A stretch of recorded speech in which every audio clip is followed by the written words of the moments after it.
Hit Radio.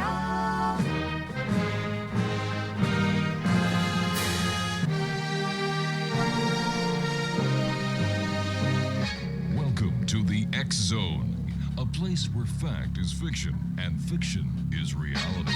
Now, here's your host, Rob McConnell.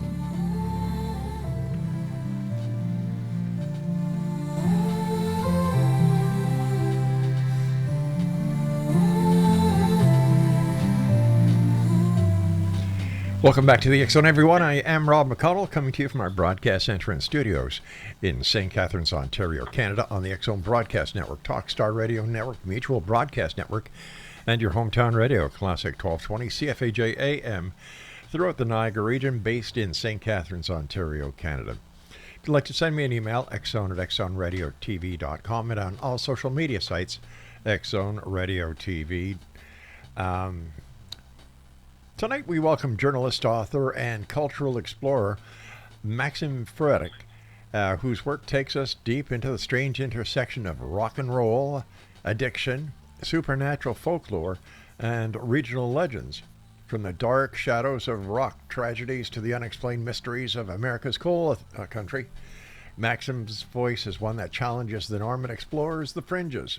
Buckle up, X-Zone Nation. It's going to be a rough ride, and Maxim, welcome to the X-Zone.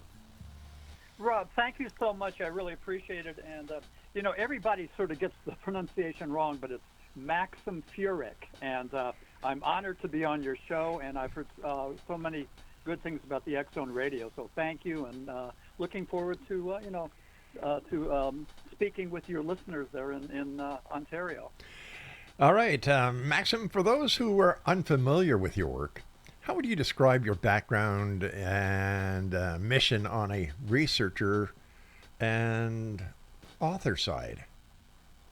Yeah, well, it's kind of eclectic. I think I've worn a couple of different hats, Rob, but my day job was I was a psychologist, but specifically I worked in addiction. So I'm pretty well, fascinated and aware of the power of recovery. People that had been addicted for maybe for decades and decades and found a way out of that. Yeah. And many times I would ask these folks who were in recovery, how did you get into recovery? And a lot of them would say, I don't know, it was a miracle. And that is that they just stopped using for whatever reason. It was a miracle. And, so just, you could take a look at that and put a label on that. But Sure. That's just a pretty amazing thing. I dabbled a lot in rock and roll journalism. I'm a baby boomer. I've gone to tons of concerts. I just love music, as so many of my peers do. And I wrote a couple of books about rock and roll that were very successful. And I would have stayed with that, but in 2016, I wrote a book on the Shepton mythology. And what I was doing, Rob, I was trying to write a book, a rock biography about the song Timothy. Now, in northeastern Pennsylvania, the highest charting song that we had was in 1971, and it was by a group called The Boys, and it was called Timothy. And Timothy was about cannibalism in a mine shaft. So I'm writing this book about Timothy and cannibalism and its correlation with the true life Shepton mine disaster that took place in 1963. And here you had three guys that were entombed for 2 weeks, made international news. I mean, it was just like a huge, huge story. And when they were rescued, and it was a fascinating story about human survival, but after they rescued, they only got two guys. And the townspeople wanted to know, what happened to your mate? What happened to your buddy? And then, as now, there were rumors, unsubstantiated allegations of cannibalism. And so I wrote a book called The Shepton, the Myth, Miracle, and Music, about this human survival, about the cannibalism, about the miracle of Pope John the 23rd. One of the miners was Roman Catholic. He claimed that Pope John the 23rd was in the mine with them for the 2 weeks and gave them the hope that they were going to be saved. Here's the thing. Pope John the 23rd died in June of 1963. Shepton took place in August of 63. In all three of Pope John the 23rd's miracles, his purported miracles, They all happened after he had died. It was an example of life after death, and the miners went around to various luminaries and experts and researchers, and one of whom was Elizabeth Kubler-Ross. She was down in Virginia, and she was one of the leading forward thinkers of the 20th century. She wrote a book called On Death and Dying that talked about the stages of grief. When a loved one dies, we're angry, and then we negotiate. If you bring them back, I'll be good. I'll change my ways, until finally we get into that phase of acceptance. But Elizabeth Kubler-Ross interviewed the miners, and she said, yes, this is an example of life after death. So all those things happen. Very few people know about the Shepton tragedy, the Shepton mythology. And the thing that gets me, just fascinates me to no end, the rescue technology that they developed in Shepton, Pennsylvania in 1963 was later used in 2010 at the Chilean copper mine disaster. There was a movie called The 33. That's right, yeah. Those 33 guys were rescued by Shepton mining technology. And let me just add this to the narrative, if I may. Sure. We're talking about cannibalism. And in the 33, they had rations. Now, there were several books written about this Chilean copper mine disaster, as well as the movie. But there were books written, and these miners had food stores. They had a little thimble of milk, they had some tuna fish, and they had crackers.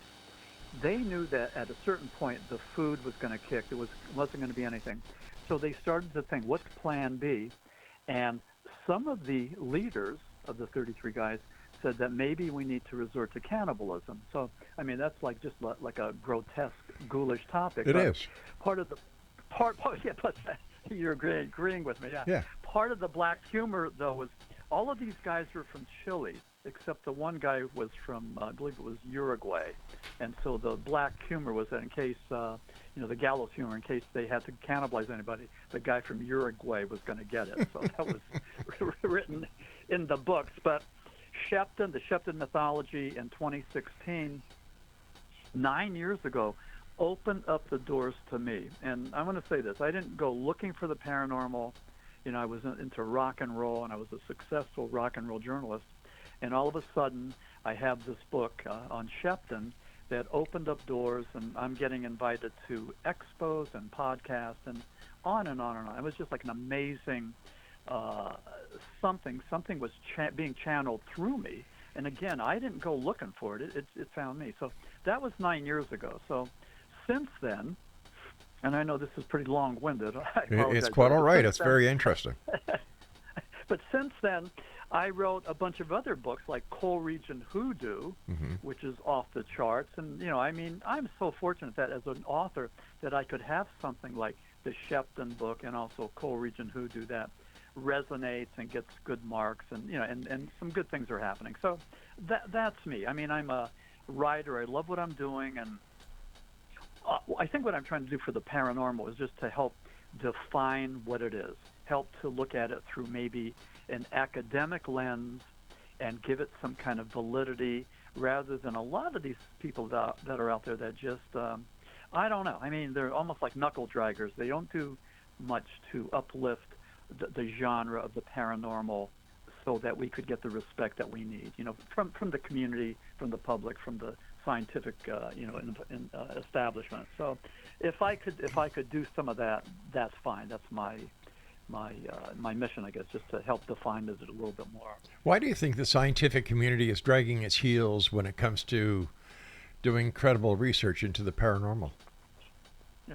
Well, part of it's elitism, that they know more than we do. And let's face it, with all of us, even guys like me, I love this stuff. I'm fascinated by it. I do as much research and reading, and talking, discussions as I can to learn as much as I can. But I don't have any kind of background in quantum physics or biology or zoology or astrophysics or anything. I'm not a scientist like that. I'm a citizen scientist, and we all come to the table. Well, very few of us are invited to the high table, first of all, but we all come with one hand tied behind our back because we don't have that background that the scientific community has, and we don't speak the language. And even with I'll give you a good example. David Grush, when he testified in front of the congressional hearings in, let me see, it was July of 2023, and I was amazed at his vocabulary. I mean, some of the words he was talking about, the what was it called, the exobiologics, whatever, the humans and the crafts and all that. It was a different language, but he knew that.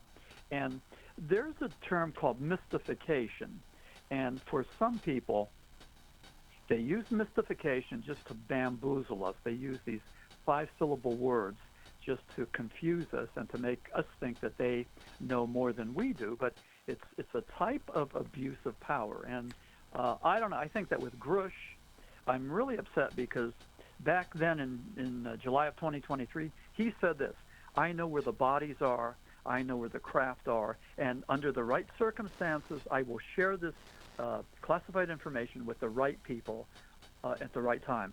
Well, we've had plenty of time for him to go and, tell us, to show us cards. Right. And we haven't had that. So we have that, and I think it was just a tease. He brought us to the brink, and he gave us nothing.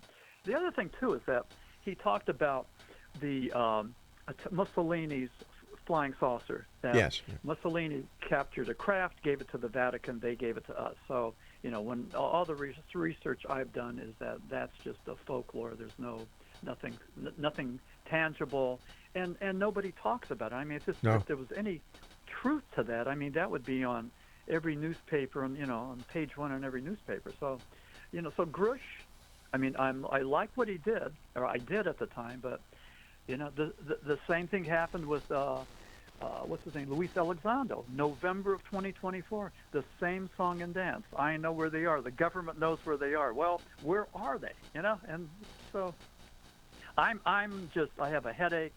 I'm disgusted. I'm upset. And Rob, what I did, I mean, I encourage all of your viewers to do the same thing. Start writing letters to your representatives, your political representatives. And when I was down in Florida, my wife and I are snowbirds. We spend winters in Florida and summers in Pennsylvania. But down in Florida, I wrote letters to all of these politicians that were involved in the congressional hearings. There were 6 of them. And the only one who wrote back was Marco Rubio, who at the time was a senator. Now he's Secretary of State. But he wrote me back, and my letter was just that let's encourage people like David Grush to show the cards, tell us what he knows. So, and that was it. And then in the meantime, Senator Marco Rubio became Secretary of State, and then I lost my contact, my only contact. So all right, stand by. Stand by, please. We've got to take a break. In Exonation, I'll be back with our guest this hour, Maxim Furek, on the other side of this break. So whatever you do, don't go away. I'm Rob McConnell. This is the X Zone.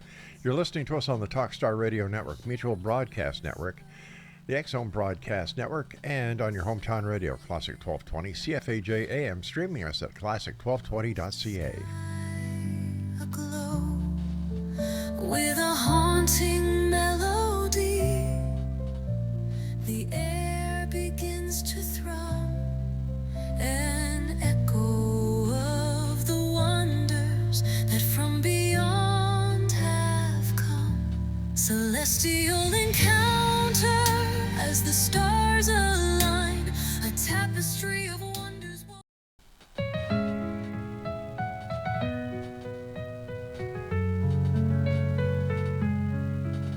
In the late night hours when the world's asleep, Rob McConnell's voice echoes secrets to keep. From Roswell's whispers to tales of the sky, on the X Zone Radio we learn to fly high. With every new guest, the story unfolds, from abductees' tales to the mysteries told. Government cover-ups, they're deep and they're wide, but we're on a quest with the truth as our guide. Oh, journey through the X Zone, the cosmos we roam, searching for answers beyond our earthly home. Are we alone in the dark or watching from afar? Welcome back, everyone. Maxim Furek is our guest of this hour, and his website is Maxim Furek. I'm sorry, Matric. Mas- It's Maxim Furek, Furek, Maxim Furek. All right, I apologize for that. That's okay. So, what was it that was the final straw in convincing you to become this writer of the macabre, this investigator of the paranormal, the person who questions the whistleblowers, and what was it? What was that one event that pushed you? Well, I think I'm like everybody else. I think you and I, we don't know each other, but I think that maybe we're motivated by the same thing. I think a lot of us human beings are. There's a bit of that Indiana Jones in all of us, and I think we need to find that holy grail. We need to climb the mountain. So there's just that wanderlust, that we have to do that.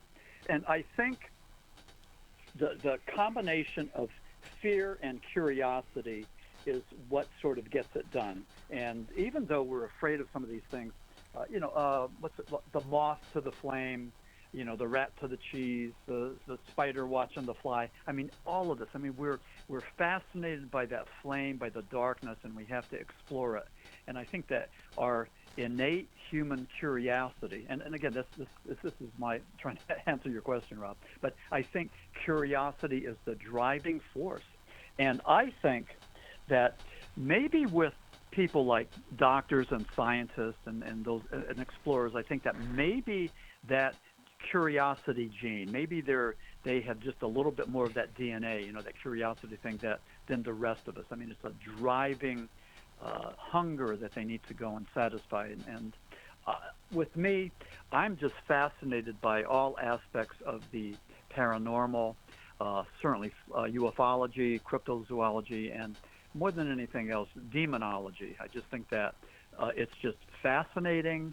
I want to learn more, and it's nothing unusual. I mean, I'm like a whole lot of other people, so that's what gets me in here. And I could easily write books about rock and roll, but I'd rather write about the paranormal because that, just gets my attention. It holds my interest, and it motivates me. So that's, I'm currently writing a book on the Schmurl haunting, and if you're familiar with the Conjuring franchise, Yes. the next installment is called Last Rites, and that's about the Schmurl haunting in West Pittston, Pennsylvania, that took place in the 1980s, and that's in my backyard. And I had an opportunity to meet Ed and Lorraine Warren in 1988. So I hung out with them, took pictures, interviewed them, and then stayed in touch with them over the years. And I would call Ed and ask him how he did battle with demonic forces, and he would go and explain it to me. But, they were very nice people, very respectful. They sort of held my hand and walked me through this thing. And, I just, I'm interested in all this and these topics, and I'm fascinated by them. And, and I guess I show that fascination through my words, through my research and my books. And that's, that's sort of who I am and what makes me tick. Why do you think that the coal area of Pennsylvania is so rich with haunted stories and stories of people long gone by? Yeah, well, my book, Coal Region Hoodoo, talks about the paranormal aspects of the Pennsylvania Northeast, especially places like Shepton or Centralia, the cursed town where there's maybe 5 people living there. The Catholic priest put a curse on the town, said at the end of the day, the only thing left standing will be St. Ignatius Church. And in 1962, I believe, they were having a festival, and they threw trash down in this mine pit and started to burn it. Well, it's still burning, since 1962. Holy they couldn't cow. put it out. So, yeah, Centralia. And they made, Silent Hill. There was a couple of horror movies based on Centralia, but that's in my backyard, Wow. as well as Shepton, a whole lot of things. And I wrote this Co-Region Hoodoo mainly because I was upset. I was frustrated that all of the paranormal books about Pennsylvania are, for the most part, about Gettysburg and the lost ghosts that are wandering, looking for their homes, looking for their spouses, whatever they're looking for, or they're about Lancaster and the white witches and the hex signs, and cases of a farmer putting a hex on the other farmer's cow so it wouldn't give milk or whatever. I mean, crazy stuff like that. But I felt we had more things going in the Pennsylvania coal region, and also in western Pennsylvania in a crazy place called Chestnut Ridge, which has the most not only Bigfoot sightings, but Bigfoot in connection with UFOs. Really? Yeah, and we know this. There's a guy named Stan Gordon, and Stan Gordon is sort of like the keeper of the key. He's been doing this for decades. He was there when we had the Kecksburg UFO in, December 9th of 1965. Something came down, and they conjectured that it was either ours or it was a Soviet probe to Venus, or it was a flying saucer. And now the latest in the Kecksburg, mythology now is that it was the Glock. It was the German time machine, this bell that went from the 1930s over to Pennsylvania in 1965. So a lot of books being written about that, a lot of paranormal people talking about the bell. So, but that's western Pennsylvania, and this guy Stan Gordon, whenever the Pennsylvania State Police out that way get a call about a cryptid, about a dog man or a Bigfoot sighting, they'll say, call Stan Gordon, here's his phone number. And so Stan gets all this stuff, and he writes these books. And in his books are very dry. It's like watching wallpaper peel, but he has the data.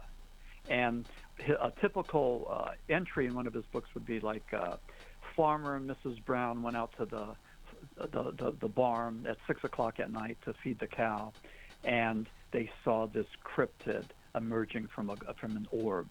And there's numerous documented cases like that where Stan Gordon will go and talk about where it happened, when it happened, and describe it.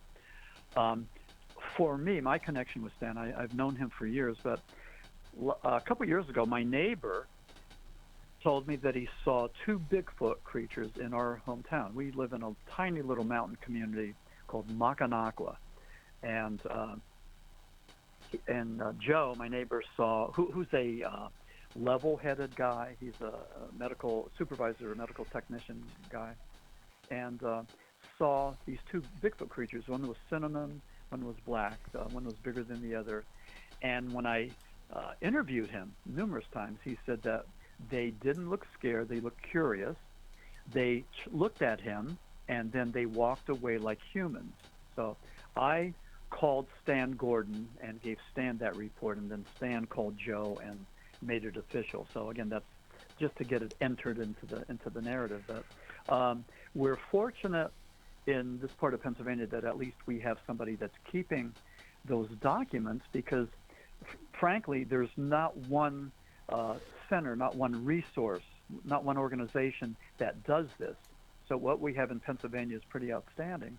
And in keeping with that thought, they claim that in the United States, the 4 leading states as far as Bigfoot sightings are California, Washington, and then either Pennsylvania with Bigfoot or Florida with the skunk ape. And, I reside in both those, Pennsylvania and Florida. So, I go hiking, I go in the swamps and the mountains, and haven't seen anything yet, but I'm still looking. How come with all these sightings, nobody has any concrete evidence? How about a good photograph? How about a cadaver of a Bigfoot? How about something that proves the existence of this creature? Except, let me see, the Gimlin Patterson film. No, let's scratch that one off. The list goes on and on. The same within the UFO community, the alien abduction, all these stories. But when it comes to physical evidence, there never seems to be any. Right. Well, with Bigfoot, there's no carcass, there's no DNA.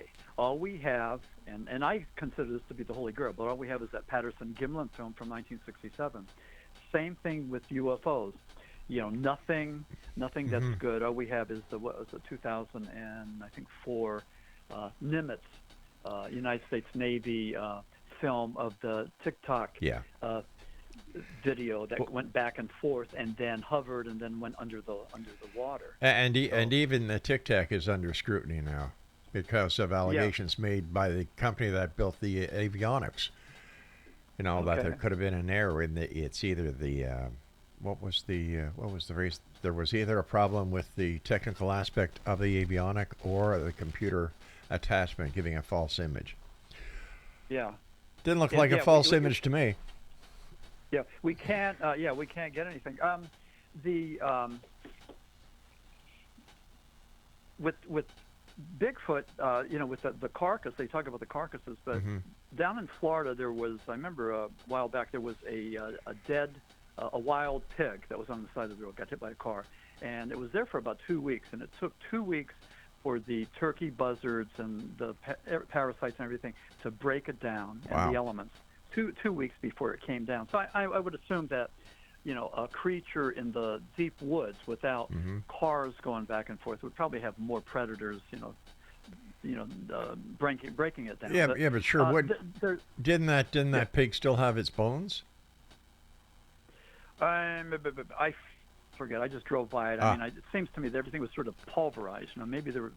I don't know. But they probably ate the bone marrow. There's stuff in the bone marrow, right? Yeah, there is. I think there's, yeah. So, the people that go out looking for Bigfoot, they hang their hat on just maybe 5 things. They have eyewitness reports that they've seen these cryptids. They have the smell, this horrible fecal odor, rotten egg, wet dog smell. That seems to be. Hey, listen, we're going to have to pull a cliffhanger here. Got to take my break at the bottom of the hour. So, Exonation, if you'd like to find out more about our guest, visit his website. All right, you have your pencils and papers ready? That's my friends. MaximFurek.com. I'm Rob McConnell. This is the X-Zone. Maxim and I will be back, continuing our conversation about Bigfoot, things that go bump in the night, the paranormal, UFOs, aliens, and who knows what else.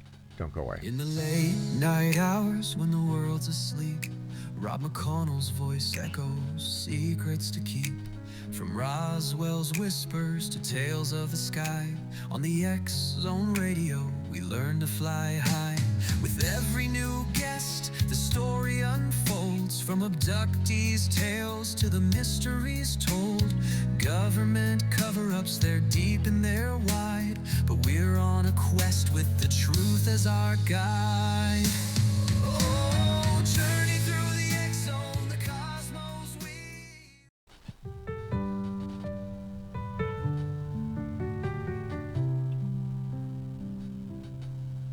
In a quiet town called Carrickman, near the river's gentle call, lived a woman with a light so pure, she gave her love to all. She walked the streets of Montreal with grace and steady hands, working for the salvage folk from far off London lands. My mother, my friend, a soul so kind, a guardian angel through space and time. With open arms and a heart so wide, she stood by me, by every side. From Camley's lanes to heaven's hall, she was a guardian angel to all. Maxim Furek is our guest this hour, Exonation. And Maxim, what is your favorite genre? If there was one genre, would you say that it is Bigfoot compared to the other aspects of the paranormal? Not at all. No, I think demonology would be the thing that just rings my bell.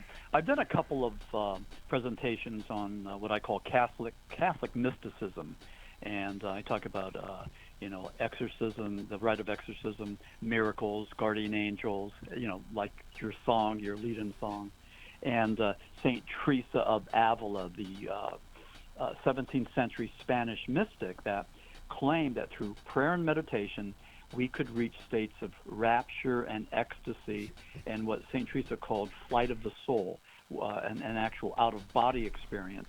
And the miners there in Shepton experienced this out-of-body experience several times. So Really? that's one thing that just fascinates me. And then the other one is the story about Padre Pio. And Padre Pio was, he's a saint now, but he was a priest over in Italy. And he bled the wounds of Christ. And people started to come there just to see him. You had these gawkers. They wanted him to hear their confession, but they also wanted to see these wounds. So the Vatican, they didn't know what to do with this guy because it's like a circus, it's getting out of hand. So they wrapped his wrist with gauze and they watched it for like 6-7 days, and then took the gauze off. They were looking to prove that Padre Pio was just as human as you or I, that there would be signs of scabbing, of healing, and there weren't. They took off the gauze and he was still bleeding. So that was one thing. And again, the Vatican couldn't understand it. They thought that here was this guy, a con artist, that had convinced thousands of people that his delusions were accurate. So he had the stigmata, but he also had a thing called bilocation. And Padre Pio, it's been documented, was 2 places at the same time. And we know this because he would be at an opera with other brothers and priests and cardinals and that, and then he would be someplace else, maybe 100 miles away, another function, physically seen by all these other people. So it's called bilocation, and it's not the first time we've heard of bilocation. There's another people that have that. But, when you talk about the realm of mysticism, and, I think that some of these mystics, some of these saints have been given abilities through God. They say all 3 things through God. That's true. That they can perform miracles, that they could do bilocation, that they could levitate. But even in the cases of St. Teresa of Avila and also Padre Pio, along the journey they suffered. They were castigated and put down, and they weren't believed. So, how would it be to be working miracles and to be, talking to people and trying to, talk about love and faith when you have the higher ups, the executives, the administrators saying that you're a con artist? So Padre Pio had to deal with that, but an amazing individual. And Padre Pio said this. He said that the power of the devil is tremendous, but he goes, I go to the Blessed Mother for strength. And, in Catholicism, we have a lot of folks like that. Like even Ed Warren, when Ed did Demonic Battle, he would invoke the Spirit of Jesus Christ, of St. Michael the Archangel, and Padre Pio to do battle. So, you pick your saint, you pick your, the whatever. And whatever you do, they say that, what you need to do is just fill your heart with God's grace, and I've been warned about getting too close to the darkness, to the demonic, and right. I don't think that I view this as an academic. I like to read about it, write about it, but I'm not tempted. There's a certain progression where there's temptation, and then possession, and then let me ask you about possession. How much of possession is fact and other is mind over matter? Well, I don't know, but if you're tempted to do bad, if you're tempted to have an affair, to cheat on your wife, that'd be the first thing. I think with some of these people that are into this hardcore, I think what it is, and forget about the word evil. I think it's like a hedonistic thing. Like I think a lot of them feel that they can make a bargain with the devil so that they could live a life of hedonism. They could have any pleasure they want, any carnal pleasure, any drug-induced pleasure. So I think that may be it. I think that hedonism, without any self-control, is one thing that, I don't think you need the devil to do that, because the temptation's there, the ability to do that's there. If you want to go and, live your life like that, you could do that. But I was in, let me see, I think it was May 26th. We were out in Butler, Pennsylvania for the Butler Paranormal Conference, and I was one of the guest speakers. which it was just had a great time there, met a lot of people. But on the same bill were the Psychic Vincent sisters. And so the Psychic Vincent sisters, these Catholic girls, they were talking about finding missing people for the police and, tracking down killers and all that. So they're there talking, and all of a sudden this guy in the front row stands up, and he gave a story. And here he was a ghost hunter. He went out to these former mental institutions and prisons by himself looking for demons. One night he was attacked by something. He thought it was a demon. His chest was ripped up, and he showed photographs, pictures on his iPhone, and also his eye was just hanging out. It was just like gouged out. And it was just amazing. And the Psychic Vincent sisters thought it was a case of possession where he was stalked by this demon, and then they possessed him. They infested him. But they said that the only way out of that is through a whole lot of holy water and a crucifix, and fill your heart with God's grace, and then get rid of that that darkness. So I mean, this is what they said. But I saw those pictures; they were scary. They were scary, and I'm a believer. I believe that there's a realm, a demonic realm. I believe the devil exists, and I think a lot of people think it's sort of a fairy tale. It's folklore. It's a means of scaring kids so that if you don't say your prayers, if you don't go to church, the devil's going to get you. Well, I think any parent that uses that needs to be shot. Threatening kids. That nothing peeves me off than to see a child get abused psychologically or physically. Yeah. Well, take a look at all those fairy tales. Yeah. And what's the German thing at Christmas? Who's that little bad guy that comes? The Crumpet. If you're bad? Who is it? The Crumpet? Yes. Yeah. And I've seen pictures of that. That's terrifying. I mean, God, that's for kids. Yeah. To show a kid that, come on, But I'll tell you, I don't know how it is in Canada, Rob, but in the United States, and I think this goes along with the conversation, we had laws in the United States to protect animals before we had laws in the States to protect children. Wow. Children they were like furniture. They were like cattle. They were allowed in northeastern Pennsylvania, and right. This is our sin, but part of our legacy.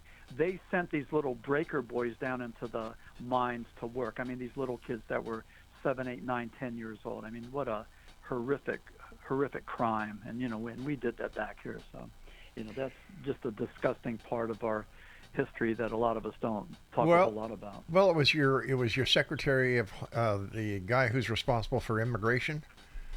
What's his name? Anyway, he said the other day, he said, when we get rid of all the immigrants, we're going to put the children and the old people to work in the fields. Oh God! I mean, I hate what's going on here. I know. I don't think you have a political program, but I'm one American that does not approve of this current administration and this thuggery.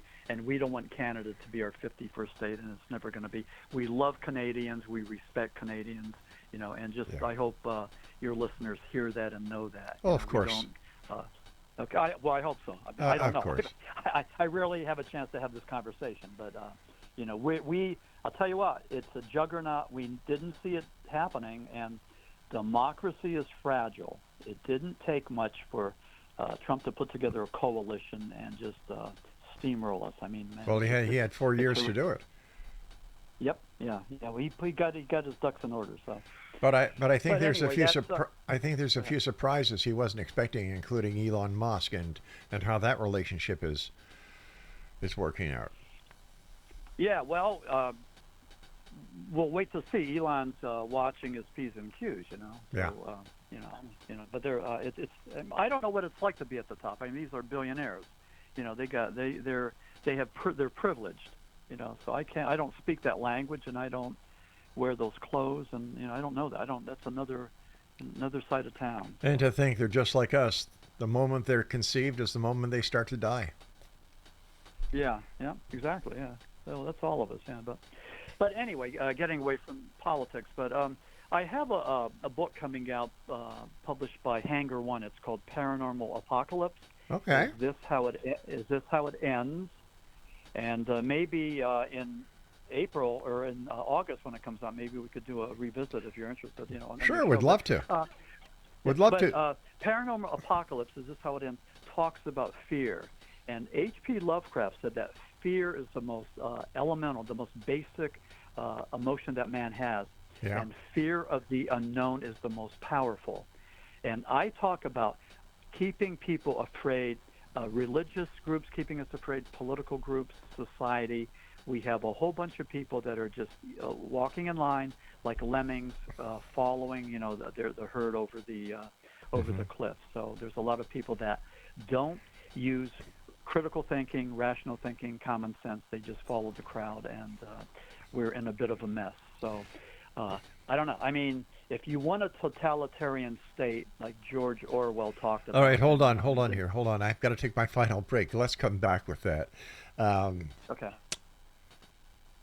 Yeah, when it comes to kids, that's another show, another topic for another time. Exonation. Our guest this hour is Maxim Furek, and we'll be back as we wrap up this hour here in the X Zone from our broadcast center and studios in St. Catharines, Ontario, Canada. And you're listening to us on the Talkstar Radio Network, Mutual Broadcast Network, X Zone Broadcast Network, and your hometown radio, Classic 1220, CFAJ AM, streaming us at classic1220.ca. McConnell's voice echoes secrets to keep. From Roswell's whispers to tales of the sky. On the X Zone Radio, we learn to fly high. With every new guest, the story unfolds. From abductees' tales to the mysteries told. Government cover-ups, they're deep and they're wide. But we're on a quest with the truth as our guide.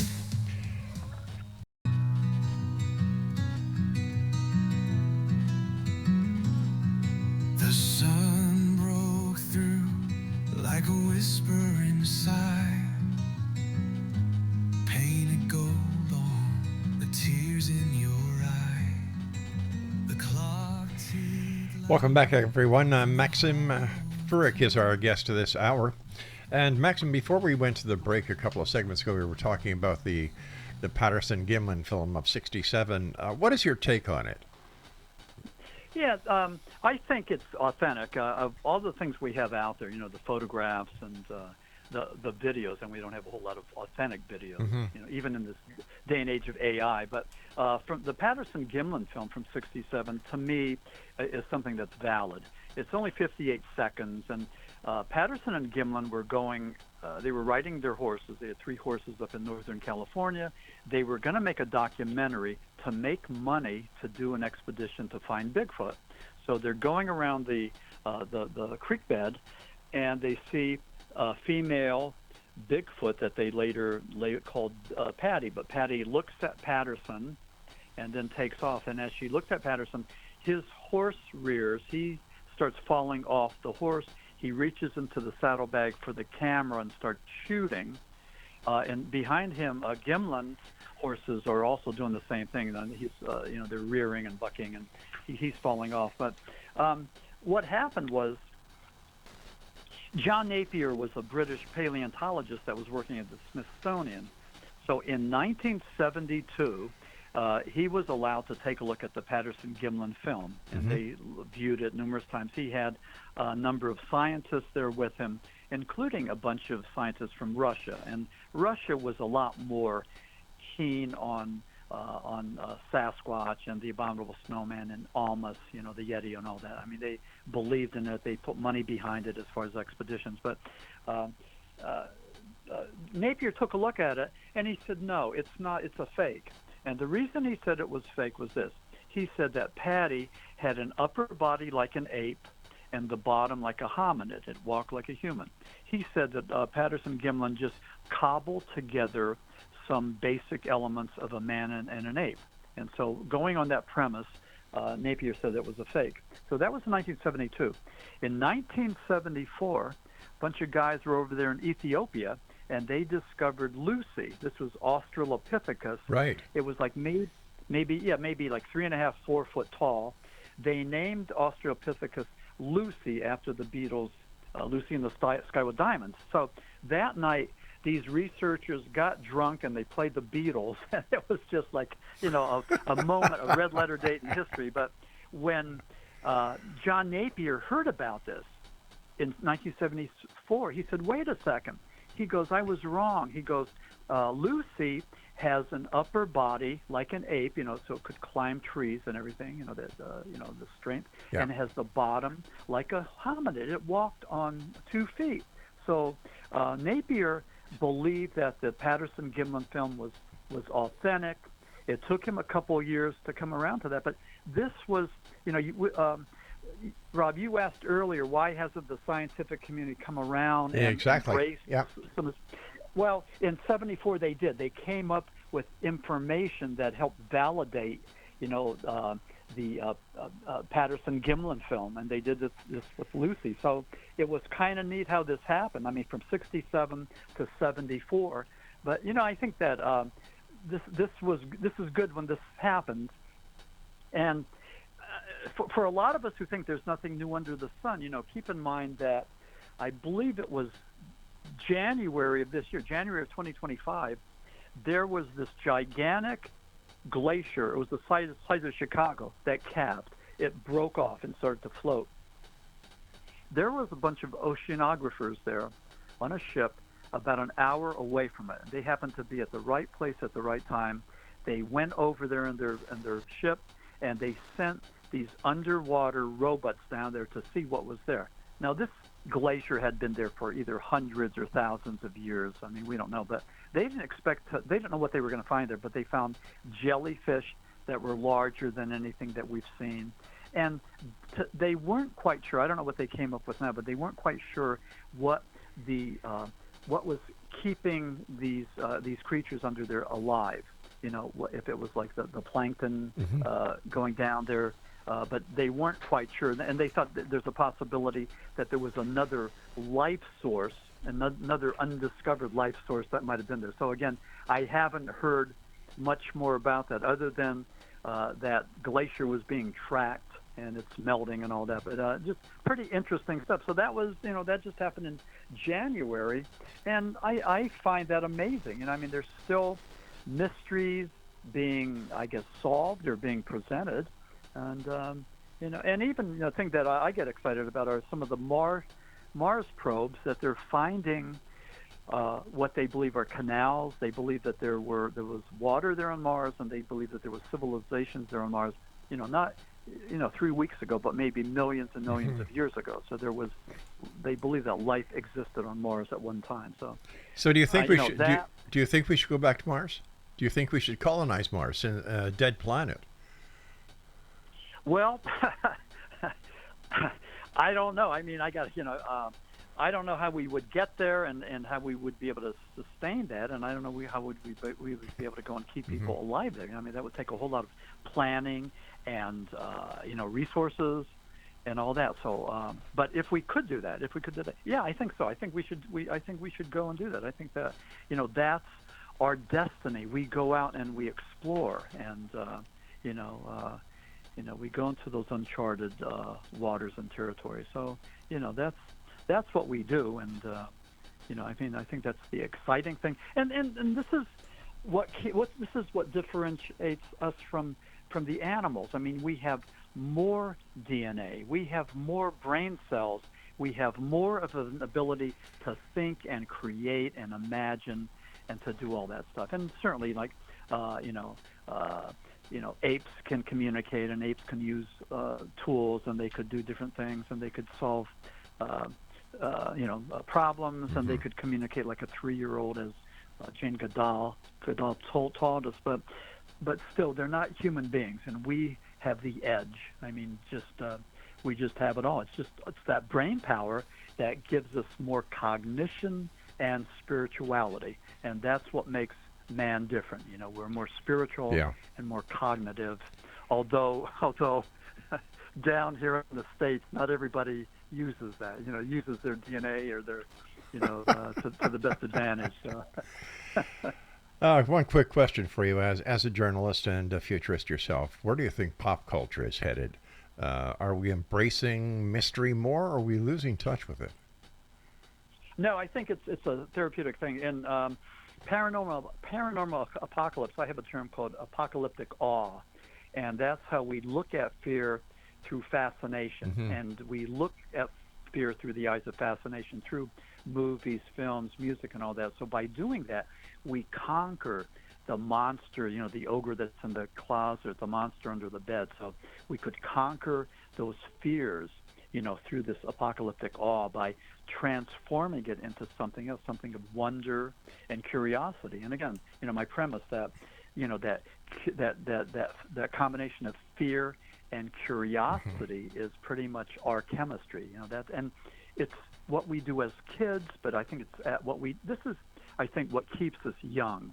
That combination of fear and curiosity, just to be curious about the world rather than just laying on the couch and, using the remote and just like letting the world go by. I mean, if you're curious and inquisitive, you're going to ask questions and you're going to find answers. So I think that's the key. But no, I think pop culture is so much a part of all of this. I mean, especially when you look at the realm of ufology, and when you take a look at Roswell, I mean, you look at what we know about Roswell and what we think we know. I mean, it's just like an amazing thing. I mean, it's the Roswell mythology, and that's what it is. I mean, we don't have little alien bodies, and we don't have spacecrafts. I mean, we have people that claim that, like Bob Lazar claims that they know where they are, but we don't have any. Yeah, and even what's his name, Jaime Maussan. He had the aliens down there in Mexico City. He carted them out and said that these were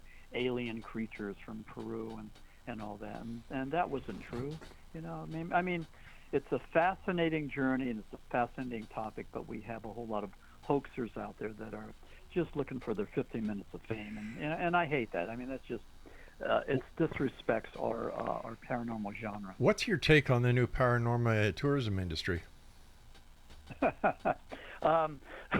Well, I'm to blame. I just went down to Gettysburg, Pennsylvania for the Devils on the Run tour, and Annabelle, the cursed doll, was there. So I paid my $40, and my wife paid hers, and we saw Annabelle, and we met some people. But it was pretty cool. I mean, I wanted to see that, and it's almost like going to a Carney show.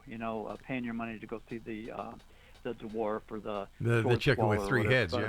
But I mean, it was it was a hoot. I mean, I enjoyed Gettysburg. It's a great town, and I liked the experience. And I'm just glad I went there for the experience. I mean, not for anything else. And but there were a ton of people there, and Annabelle's been in, I think, 3 Conjuring movies, and has recognition, but also has the notoriety because let me see. Annabelle was at the Warren Occult Museum in Monroe, Connecticut. Lorraine, before she passed, wanted it to be kept there under lock and key. And it's in this wooden case that has crosses carved into it, has the Lord's Prayer in the back of it. It's embedded or imbued with holy water and holy oil. So, the priest blesses it every so often just to keep it in check. But Tony Spira, the Warren's son-in-law, he took the doll on the road, Annabelle, and when it was down in New Orleans, get this, when it was down in New Orleans, they had a plantation fire, they had the jailbreak, 10 guys took off from the I remember that, yeah. I mean, right around the time that Annabelle was down there, so I mean... Coincidence? I don't know.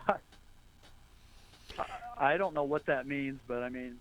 it's either coincidence or something else. Yeah. So, I mean, you tell me. What do you think?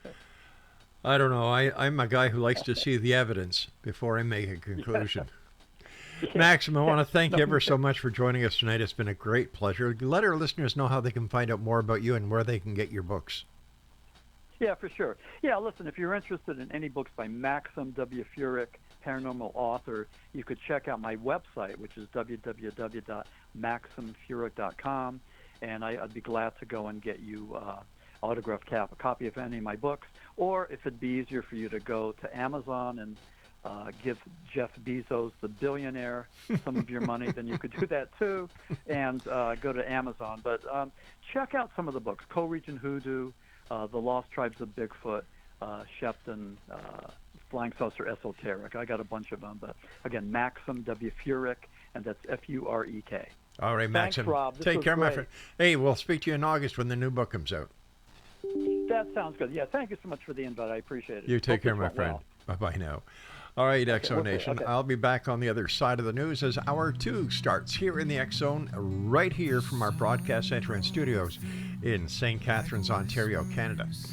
Now, if you'd like to listen to all the programming that we do here at the X Zone Broadcast Network, part of Relmar McConnell Media Company, all you need to do to listen to past shows that we presently broadcast, no charge, no fee, no nothing.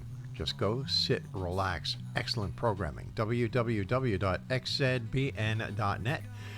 And you're listening to yours truly, Rob McConnell, on the Talkstar Radio Network, Mutual Broadcast Network, X-Zone Broadcast Network, and your hometown radio, Classic 1220, CFAJ AM, streaming classic1220.ca.